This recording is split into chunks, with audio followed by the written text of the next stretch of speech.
So, we like to keep up with the action outside of the show. We podcast to you every week. We love that you tune in and listen to our jive about the movie of the week, whatever's going on. We're ripping open stockings. It's that time of the year. So we're bringing you another stocking stuffer with Supergirl 1984. We'll get into that in a second, but we got to back the train up a little bit because we send these messages back and forth, and then, I don't even know what I was talking about, but I had to send, unsend. It was so fast. Let's not let them see this notification. I don't know. Wrong chat room. And, of course, I sent it out to my fellow podcasters here, Jordan Savage and Dangerous Dave the other day. And so then Jordan responded back with, oh, yeah. What did you say? Something like, you do have to send, unsend. And, I don't know what the original post was about, but there was a lot of send, unsend. So you didn't see it. No problem then. I'm not in trouble. You didn't see the message. Yep, I didn't see the message at all. You can't see it, but she's pre-blushing. I know. It looks like I am. She has a face mask or something, some kind of chemical peel or beauty product or something. I don't know. We're rolling with it. But yeah, but Jordan says there's a lot of flying around of send and send these days. And I'm like, yeah, you're... If you send a personal message in a business environment or a business message in a personal environment, you just never know what's going to happen to your butt. I do love the good old air quotes. Wrong chat. Wrong chat. Yes, sorry, guys. Wrong chat. That'll absolve me of all legal obligations. We're not, I'm not in any legal. Yeah, okay. That remedies the whole situation. That's a plot for a White Lotus or something show. If you don't know what that is show, it's on HBO, folks. I'm getting super sidetracked because the scandalous thing I want to talk about was Fashion Week. Jordan's dropping her Facebook stories, and it's this lady's getting a dress sprayed on. It looks like spray paint, but then it turns into what looks like a spiderwebby material. Mm-hmm. And so my only thought about Fashion Week is every time I see something on there it's not practical fashion. So the best fashion designers in the world, they're at Milan or something, and they're doing the runway, and they got all these things. But then it's clothes that you would never actually wear ever in the course of your life. Oh my gosh, I'm rock climbing and my dress fell off. Please spray on a dress for me so I'm not dangling in the wind. What? You're never gonna. And then how much does it cost? You're oh yeah, the spray paint itself is $10,000, and I'm just making this up because I don't really know. Because again, a Facebook story is 15 seconds, tells you no details. It's just literally here's a runway model, and they're spraying some material on her out of these hoses that look like they're spray painting a car. Yeah, but you do bring up a good point. Who knows what practical function will come out of that one dress that was on that was sprayed on Bella Hadid. So. Oh, she's a super famous model. I didn't even pay attention to who it was. I was just fascinated by the technology, the science, folks. Mm-hmm. The science of it all. Yep, she's stunning. And I want to know what that material is. I don't know why. I think of I don't know, what you would see as if you got a bunch of toilet paper wet or something. Yeah. I don't know. It's got to be made out of glowworm material or something. You know what I mean? It's unnatural. It is. Or maybe it is from nature. Maybe it's completely 100% organic. I don't know. Who knows? The home video headlines are kind of light this week, folks. I don't really have anything. Unfortunately, Kirstie Alley died. She's from the 80s. She was still in some shows. She was great on Cheers. She's also the mom on Look Who's Talking. Go back and watch those movies. That's where she struck up a friendship with John Travolta. Check that out. Now, if anybody thinks that steaks are a great stocking stuffer, meat is always good for the holidays. So let's give everyone free or discounted steak from omahasteak.com. Punch in that code BINGE. 50% off their tender, juicy, flash frozen steaks for the whole family.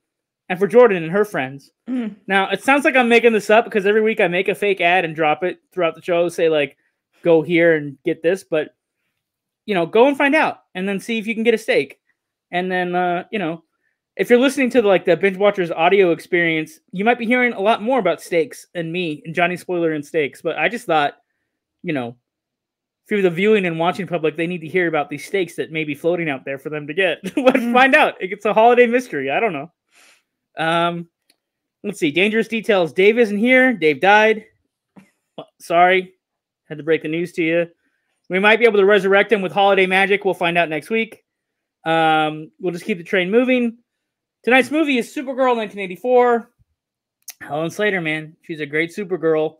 Basically, it's kind of like Supergirl and some witch have a beef because, you know, that's her boy. Like, she doesn't want her boy stolen by a witch. And the witch is like, I had him first. He's my man. I'm going to use all the black magic I got to stop you, Supergirl. Let's go. And then it's just like a cat fight. And it doesn't bother me. I'm on board. But here's what I can tell you. I do have dangerous facts, Jordan. I stood in for Dave. I got some stuff about this movie. Okay? I'm ready for them. They better be dangerous. I think they're scandalous, for sure. Scandalous spoilers. Okay? All right. Jeanette Zarke? I don't know. Anyway, the director of Jaws 2 and a drama called Somewhere in Time directed Supergirl 1984. And David Odell, who's a great writer, wrote the script. He wrote Dark Crystal. He wrote a bunch of Tales from the Dark Side and also The Monsters Show, which is like an anthology show filled with monsters, if you can believe that, even though it's called Monsters. And it takes place in the Christopher Reeve Superman universe between Superman 3 and Superman 4. They were going to have a Superman cameo, but Christopher Reeve was unavailable. And then the franchise after Superman 4, maybe, I think it's sold to Canon Film Group, and then Warner Brothers doesn't actually get the rights back to the Superman and Supergirl until like 2006. Dangerous enough? That was dangerous. So dangerous. I was talking to Dave about how he's so long-winded. I was like, just get us the good stuff and move on, Dave. Just give us the, like, trim the fat. Just give us the highlights and then move on. We have no messages this week. Again, they're doing something where there's an audio experience and a video experience, and I don't know, the podcast somewhere in between. No automatic ads are airing somewhere in the cloud. I don't know.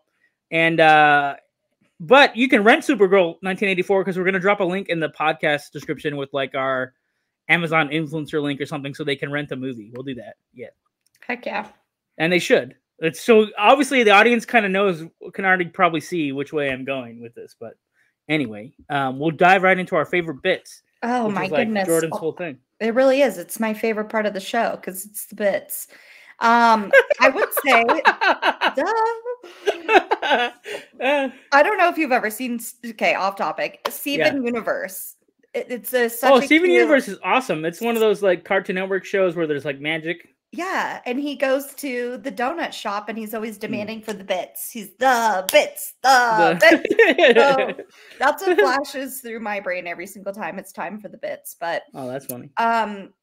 I would say, like, right off the bat, one of my favorite bits is when Kara just like arrives on Earth, or I guess like the right side of Earth, because she has to travel from inner space, but she realizes that she's like has superpowers and she's crushing the rock and she's being able to float, and it just gave me some major like Gene Wilder, Willy Wonka kind of vibes. So thought that was great, but ultimately my favorite parts, or really more of roles in the movie, is Selena and Bianca, the evil witches. I love like their transformation from their first lair being in the fun house and just like all the scenes throughout the fun house, and how she just gets more and more fabulous as she grows more and more dangerous. And I like love all of her costumes, and she's a bad bee. So love her sort of sidekick, Bianca too. And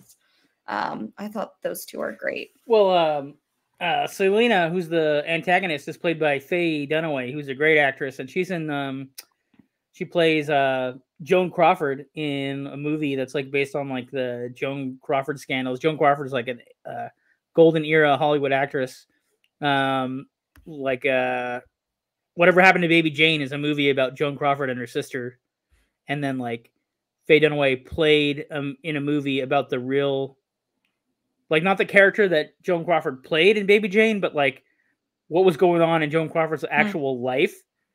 Like she was like a lunatic, but you know, well, she had a lot of issues. Let's just say that, right? I don't want to be judgmental. I'm not trying to be judgmental, folks, but there's a lot of stuff going on with Joan Crawford. Look her up, Google it, whatever.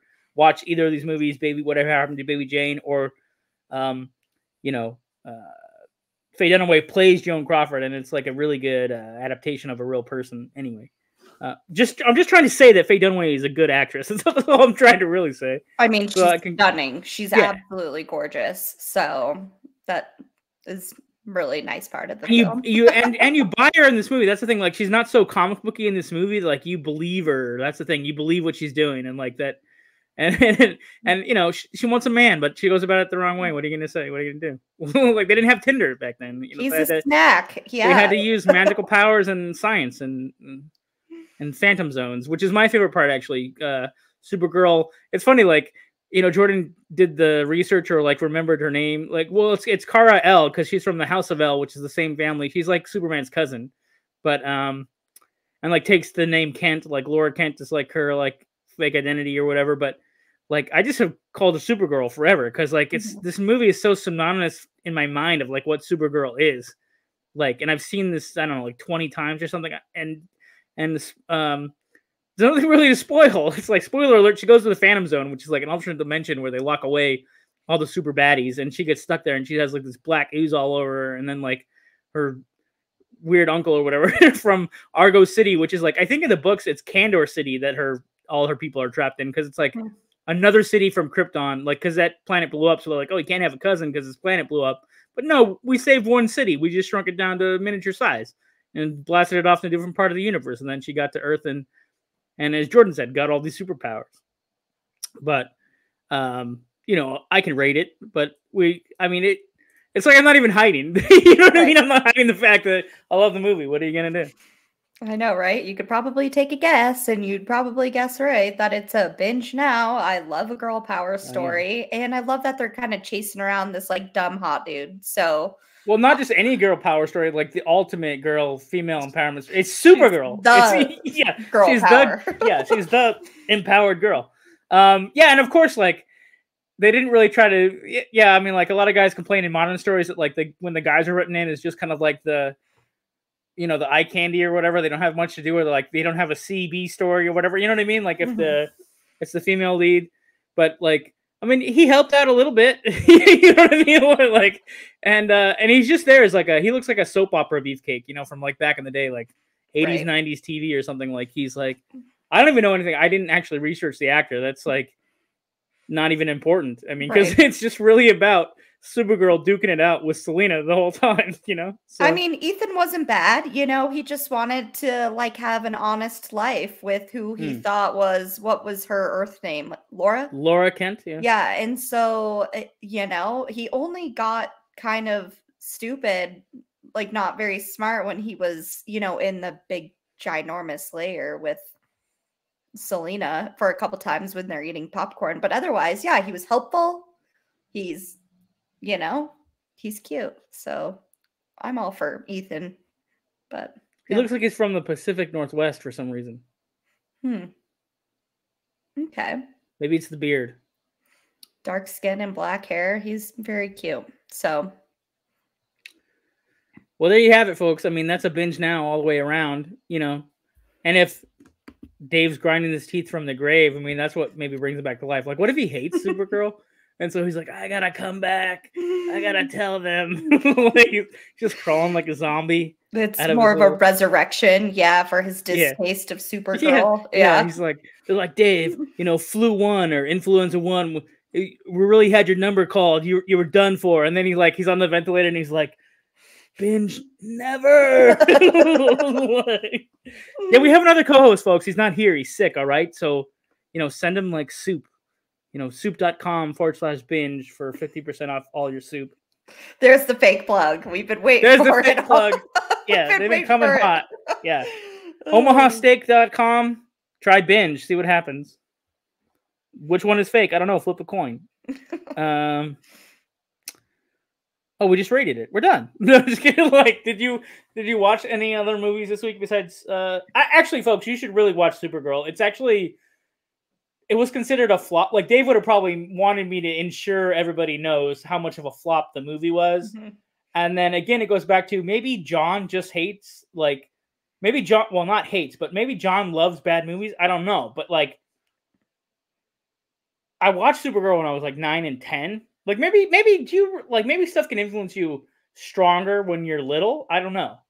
But like, I would point everybody out to Supergirl. Like, there's a new show now, and I think Helen Slater comes back and doesn't plays like the aunt or something of the Supergirl now, like the modern Supergirl. But she's also in a movie called Legend of Billie Jean and Secret of My Success. So she's like, Helen Slater is like one of the it girls in the 80s, you know? And like, I mean, I already said it at the beginning of the episode. She's freaking Supergirl. I mean, like, you know, that's it. Like, it's Supergirl's as good as any of the Christopher Reeve Supermans, and he's considered like the golden boy, like the high mark of Superman, right? I just love good 80s like special effects too. I feel like there's something so nostalgic about it, and like it just still stands well for its time. I love them. I would say, except for the part where she's being stretched by like the Selena's demon. Like, we'll go with it. Whatever. Yeah. Spoiler alert, she's got to fight a demon. I forgot to say that. It's not just about a witch fighting a Supergirl. She's got to fight a demon. Girl power on both sides, though, for Supergirl and Selena. So I love that. So, or if we want to be equals, you'd be like straight power, just powerful things happening. There you go. All the power. Just watch Supergirl. I don't know. I've said it like 6 times. Yeah, watch it. Did you watch anything else? We can move on to staff picks. Did you watch anything else you can recommend this week? I did a shameful screening, and I did watch The Last Samurai, and that was, I thought, excellent. I loved that. One of my favorite scenes is when the samurais come out and when you first see them and they're like coming through the forest and they just look absolutely terrifying. And Taka is just stunning. So lots to like about that movie. And yeah, I've been watching a lot, but one of the feel goods that I had watched for this week was Hardball with Keanu. Oh, the baseball movie. Yes. Yeah. Yeah. Inner city Chicago. And he's coaching this grade school team. And it's kind of the boys' like only thing to do for fun and like their only really good positive outlet in their lives. And it was just at the very end. I don't want to spoil it if people haven't seen it. I will. Spoil it. No. Usually in these sports movies, especially like with the kids, there's usually like a moment of inspiration that inspires the team to come together and like win the big game. But like this movie, no, it rocks you with a tragedy like halfway through the movie, and you're like, wow, it feels like they just blew up the heart of the team, and then it's like rebuilding after that. But it's yeah, man, they set it up in such a way that it hits pretty hard, you know? It's like, so hard. Yeah. And that's what my boyfriend was asking. Like, you just, social media and stuff is like, name a more sad death, cinema death, than the one in Hardball. So maybe Simon Birch? Is that with, I haven't seen. Look it up. Yeah, I'll have to. Or Jenny from freaking Forrest Gump. That one is a very good contender for that. So it's a sad death. Have you ever? There's this really great movie. What is this called? And it's based on a novel. I gotta think of this. There's so Brad Pitt was in these classic novel adaptations. One of them's an American novel, and one might be an American or English novel. Let me think of this. So River Runs Through It is one about brothers and their like religious dad, and the river, like it's like they grow up around this specific water, and it's about their lives. And then but there's another one. Jesus, it's like one of my favorite movies, and it's skipping my mind. There's 3 brothers. Brad Pitt's one of them. The youngest brother wants to go help out in World War I, and the dad's like, well, I was in the American Indian Wars. Like, we don't do wars. Like, you don't know what you're asking for. And the dad is Anthony Hopkins. Oh, man. I'm going to look this movie up while we're talking. I'm going to try to find this movie. But, oh, man. I don't even know how to find it. It's like, I'll go on to Brad Pitt's little movie directory thing. Oh, I'll remind people what a shameful screening is. So she was saying she had a shameful screening. That's basically like if there's movies that she should have watched, like modern classics or classics got around to on her playlist. And so she was just bringing up one of those. And then I like the movie she's talking about. It blends real samurai history with the perspective of dropping in a Westerner, because I think there was trades established, but we were selling guns to them. And there's like, they wanted to modernize or Right, modernized like their have progress country. inside the country, but it was like the samurai way of life was dying. I mean, I know the last samurai in the movie played by freaking what's the dude who was just in Top Gun? What's his name? Oh, are you talking about Tom Cruise? Yeah, Tom Cruise really there wasn't like his character's not real. Like not in real life. He's not he didn't really go to Japan and be that guy. But it's like he becomes a prisoner of war, and then he essentially is forced to learn the ways of the samurai, and just really finds beauty in the fact that they have so much, like they had so much dedication to their craft or really anything that they do. And so he ends up fighting for the samurais in the last battle between the empire and the army that he's trying to build. After they make becoming a samurai or being a samurai, the way of a samurai life, illegal. And it was so sad. So the tone of The Last Samurai with its Western style dramas and its visual poetry actually goes along with the movie that I was trying to remember what it's called. It's called Legends of the Fall. And there's 3 brothers. And the youngest one is reading the newspaper about what's going on in World War I and wants to go help out. And at that time, America wasn't involved in World War I, but you could volunteer and then go fight for Europe, right? So the youngest brother gets killed, tears the family apart, and he was supposed to marry this other woman, so now she's like a widow, and the family's taking care of her. And then, like, I think the Brad Pitt character and the other brother fall in love with her simultaneously. And then now it's about, like, well, how do we honor this lady who was, like, you're technically the widow or the widower or whatever, how you ever say it, of, like, your brother. And the youngest brother was, like, super innocent. You know what I mean? And clearly, like, the dad knew he would get killed. The other brothers were like, well, you're not the one who's, like, the warrior in the family. Like, this is not going to end well. And then sure enough, it comes to fruition. So I was just trying to think of other. It's just like, I'm sure there's a list of sad movie deaths. Well, and yeah, you know, that's the part of Last Samurai is that, like, so happy holidays, everyone. Yeah, Let's talk about all the sad movie deaths. He essentially killed a samurai, and then now the samurai's wife has to take care of Tom Cruise as a prisoner of war. So it's got some layers. But what about if you can find that uncut director's cut, you might see a sex scene or 2. Ooh, I'll have to go back and look for that. No, not really. I mean, like, I think the director's cut just has more samurai action. Well, also great option because it was really good. But doesn't like the main samurai's son also get killed? Yeah, he does. Yep. They torture him by cutting off his hair, which is like sacred, and then he gets like shot full of arrows he's shooting arrows at the guys that have the guns, and it's like, again, warrior poetry. It's like it's a feudal thing. You're gonna get defeated, but you're still giving everything you got and then some. Yeah. I was thinking of Saving Private Ryan. That's sad. I guess it has some moments that are like really traumatic and kind of sad.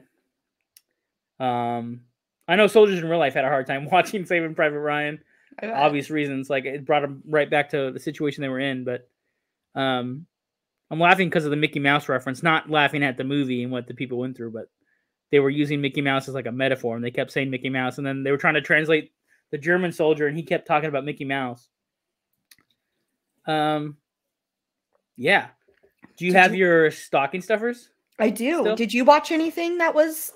Oh yeah, absolutely. I watched season finale of White Lotus 2, which must be on my mind because I did slip it out earlier in the show. And I mean, all around the second season is kind of disappointing. I won't give away I won't spoil who died because there's always a murder in each season. Oh. And I watched. Have you ever seen the Ghost? Did I already bring this up? Did I already talk about the Ghosts of Girlfriends Past with Matthew McConaughey? Did I already bring that up on the last one? Okay, so it's like Christmas Carol, like the Uncle Scrooge thing is like Scrooge is like a rich dude and gets visited by 3 ghosts, past, present, and future. They also did it with the Muppets. Like it's actually the 30th anniversary or 35th anniversary of the Muppet Christmas Carol, which was played really seriously by the like human actors, so it makes it even funnier with the Muppets. It has Michael Caine, but the version I'm talking about is Matthew McConaughey is a photographer, and he gets visited by 3 ghosts because he's raised by kind of like a playboy uncle after his parents are killed at a young age with him and his brother. Again, another sad setup, right, in a movie. And he's attending his brother's wedding, and then that's where the ghosts visit him. So it's kind of a creative way to do the Christmas Carol. It's all happening at the wedding, and it's dumb, guys. It's sort of a romantic comedy from the early 2000s, but I thought what a great device to retell Christmas Carol, because every year there's like a new version of Christmas Carol, right? Right. But I watch this movie every so often. I just like it. I mean, and there's actually one really dramatic scene where he's crying and one of the other actors is crying, and his speech that he gives is like actually really good. And you go, oh, so this is like the moment where he goes from like romantic comedy and comedy like Matthew McConaughey, and then like transitions into like straight drama. You know what I mean? And then gets to that movie. This is where Dave needs to be here to plug in the holes in my memory for movies. There's a movie where Matthew McConaughey plays a guy that gets AIDS, and then he's looking for ways to cure it, and like goes to Mexico. Dallas Buyers Club. Dallas Buyers Club. Thank you. Great freaking movie. So you see, good. Like, you see the journey of like from Ghosts of Girlfriends Past. Oh, and Jennifer, what's her name, who used to be married to Ben Affleck, is in it. Jennifer Gardner is in it. He does a great job. So, yeah. People watch it. That's like a binge later. So if you've watched all these holiday movies and you're like, what am I going to plug in? Freaking Ghosts of Girlfriends Past. Click. It's on. Now we're going to draw stocking stuffers for next week because we'll probably be back unless the winter storm knocks out the whole country. I thought like maybe Jordan Savage wouldn't even be here to savagely describe these movies because like I thought the snow was going to be worse for you than it is for me. I'm outside of Boston right now. She's in Colorado somewhere. It's cold. There's snow. Sucks. Like I'm done with it. Yeah, I hear California got hit, so hopefully Dave's fine. But yeah, it's coming this way. I'm supposed to get it tonight. Bummer. Should I unwrap the one that's wrapped, or should I grab the one that's unwrapped already? Oh yeah, let's just keep going with the ones that came wrapped. Okay. For the audience too. Oh, it's also purple. Like last week was purple. It's also purple. Same color. All right, so we're drawing this week's stocking stuffer. It's going to be the movie review. Next week is in a little gift bag Jordan's unwrapping for everyone. I can put the one that's unwrapped back in one of the gift bags for next week. That's funny. That's funny. So, yeah. And we have... What is it? Earth Girls Are Easy. Yeah. So, great movie. Funny title. I don't think the title would fly today, but we're going to watch it anyway. I might have to change the name of the podcast. Like when I put it up on Google, be like, you can't talk about this naughty stuff. Earth Girls Are Easy. It's a comedy. I mean, it's got Jeff Goldblum. I just realized something about the aliens, but I think I should maybe save it for the episode. But I realized something about them, which is really funny, which I'll tell you offline. Like before we wrap up tonight, I'll tell you what I know. And just figured out because I've watched this movie like 11 times. And I've just thought about how the movie begins, how the characters interact, what they eat, and then like you and Dave as pet owners, and something I figured out about this movie. And so we'll be back next week. We'll be talking about Earth Girls Are Easy. Thank you for binge watching with us. And I don't know, don't get snowed in. And if you do, watch Supergirl. There you go. Hell yeah.